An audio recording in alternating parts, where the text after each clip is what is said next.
এই দেখবেন শেখ হাসিনা কবরে মাটি আইন না আপনারা আবার পূজা করবেন। হ্যাঁ, বিএনপিতে থেকে আজ পর্যন্ত কাউকে আসলে শুনি নাই, আপনি একমাত্র যিনি বলছেন শেখ হাসিনা হচ্ছে স্মার্টেস্ট চৌকশতম প্রধানমন্ত্রী। হ্যাঁ বলছি, জি, চৌকস স্মার্টেস্ট না হলে 15 বছর থাকলো কি করে?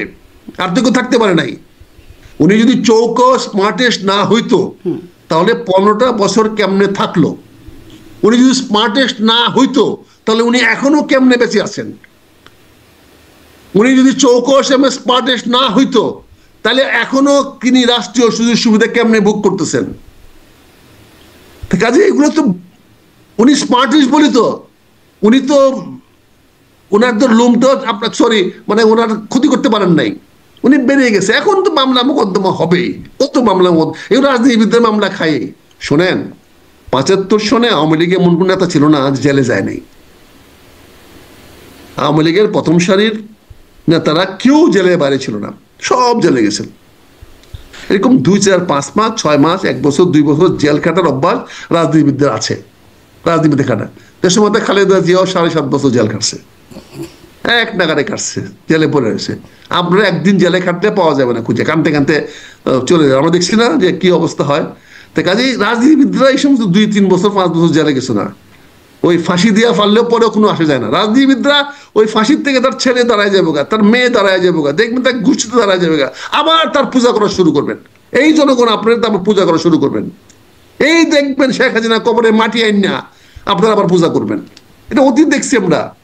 20 বছর পরে দেখছি রামকে আইন না খরম দিয়া ভারত শাসন করছে, রামের খরম দিয়া ভারত শাসন হয়েছে 20 বছর। পাবলিক ছিল বলেন? কাজে এগুলো তো রাজনীতিবিদরা। আপনি মনে করেন শেখ হাসিনা দেশে ফিরতে পারবেন? আমার তো মনে হয় শেখ হাসিনা আসতে ফিরার সকল ব্যবস্থা আমরা করতেছি, সকল ব্যবস্থায় তো রাজনীতি করছি। কারণ এখন পর্যন্ত আমরা সিস্টেম ডেভেলপ করতে পারি নাই, এখন পর্যন্ত ক্ষমতা হস্তান্তরের পথ বাই করতে পারি নাই, এখন পর্যন্ত কদিনই সরকার ক্ষমতা থাকবে বাই করতে পারি নাই, এই সরকারের পরবর্তীতে কে ক্ষমতা আসবে এই বিষয়গুলো সুরাহা করতে পারি নাই। তাহলে এইগুলোর জবাবটা তো কেউ না কেউ দিতে হবে। তখন কি করবেন? তখন তো কেউ না কেউ আসবে। এই যে আমার এক জেনারেল সাহেব বলেছে 7 সিস্টার দখল করে ফেলানোর জন্য। এখন তো 7 সিস্টার তো এই তো সরকারের কমিশনের 7 সিস্টার দখল করে ফেলতে বলছে। তো 7 দখল করে ফেলান। তো 7 সিস্টার দখল করে ফেললে কি হবে? আপনার পিছনে কি আছে? আপনি বাড়ির সামনেতে বাড়িয়ে গেলেন গা, পিছনের দরজাতে আরেকজন ঢুকবে, তখন কি করবেন? তখন চিন্তা করছেন আপনি 7 সিস্টার দখল করে ফেলবেন। ভেরি গুড, কি মজার খবর। হ্যাঁ, বাংলাদেশের জনগণ সব চলে যাবে যেটা কি বলে ভারতে, আসাম, মেঘালয়, নাগাল্যান্ড, মিজোরাম দখল করতে। তো বাংলাদেশটা কার কাছে থাকবে? ওইটা কার কাছে দিয়ে যাবেন? দাদাদের কাছে, পশ্চিমবঙ্গ দাদাদের কাছে, মমতা ব্যানার্জির কাছে? আপাতত আপনি এখন থাকেন, আমরা ওই দিয়ে গেলাম। এবার চিন্তা করছেন আমার জেনারেল সাহেবরা কি বলে, কোথা কথা বলে? আবার সেই জেনারেলের কথাটাকে আবার বলে পররাষ্ট্র মন্ত্রণালয় এটা সরকারি ভাষ্য না। আর সরকারি বেটা যে কথা বলে এটা সরকারি ভাষ্য, সরকারের লোক যেই কথা বলে এটা সরকারি ভাষ্য। জেনারেল ফজলুর রহমান সরকারের লোক, এখন সরকারের বেতন পায়, সরকারের গাড়ি চালায়, সে যেই কথাটা বলে এটাই সরকারের কথা। আর না হলে তো পররাষ্ট্রমন্ত্রী কত সরকারি কথা না। একজন বলবে যে আপনি ব্যক্তিগত কথা বলছেন। তো এই তো দেশ চলতেছে, এই দেশে কে জবাব দিবে, কাকে কে জবাব দিবে? নিরাপত্তা প্রসঙ্গ এবং পররাষ্ট্র উপদেষ্টা পররাষ্ট্র বা সেই প্রসঙ্গটা যখন বলছেন সেখানে একটু করিডোর প্রসঙ্গটা আনি, কারণ এটা একটা নিরাপত্তার বিষয়, অনেক কথা হচ্ছে। আপনি একজন সাবেক সেনা কর্মকর্তাও বটে, আপনার কাছ থেকে নিশ্চয়ই ভালো বুঝতে পারবো। তবে প্রশ্নটা একটু এভাবে করি, আমরা আওয়ামী লীগের প্রসঙ্গে কথা বলছিলাম, শেখ হাসিনার কথা বলছিলাম, আপনিও বলেছেন অতীতে যে স্মার্টেস্ট, কারণ আমেরিকা, ভারত সবার সাথে বা রাশিয়া সবার সাথে একটা ব্যালেন্স বা সুসম্পর্ক শেখ হাসিনা রাখতে পেরেছেন এটি।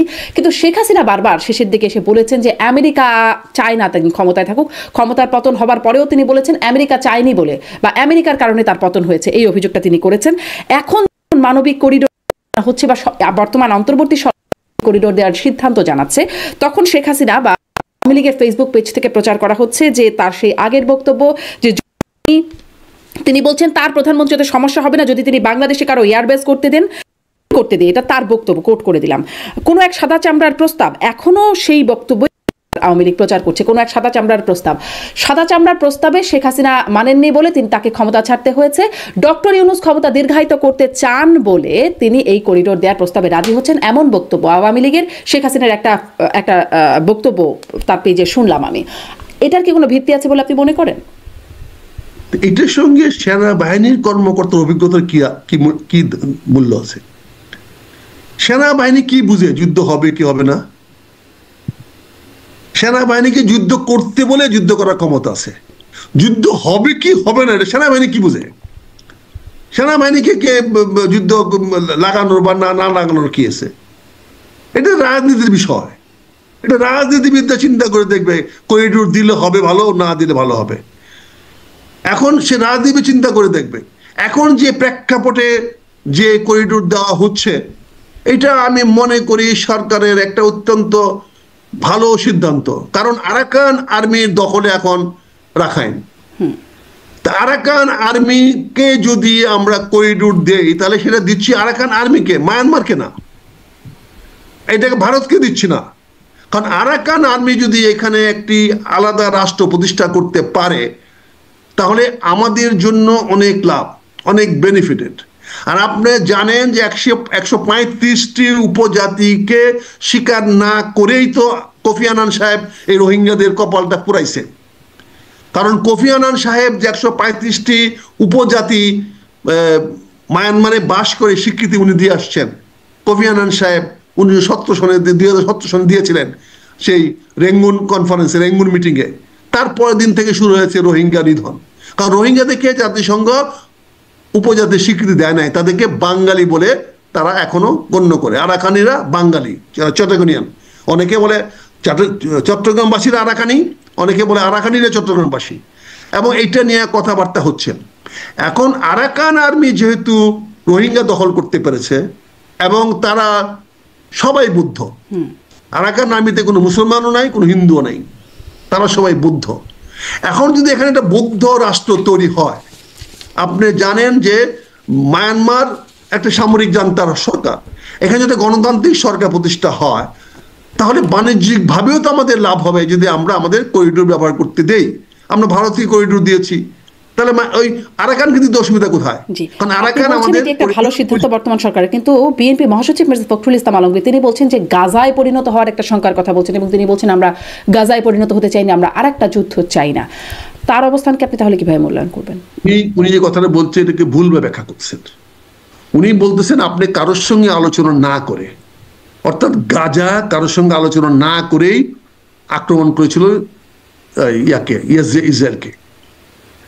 কারোর সঙ্গে আলোচনা না করে, যদি আলোচনা করতো তাহলে সে আক্রমণটা হইতো না। কাজে এখানেও যদি কারোর সঙ্গে আলোচনা না করে একমুখী কোনো সিদ্ধান্ত নিয়ে নেন, তাহলে কালকে তো গাজার মতো হইতে পারে। তখন আমরা কি করব? কারণ আজকে ফিলিস্তিনের সরকার তো একটি কথা বলে নাই গাজার উপর আক্রমণ হলো।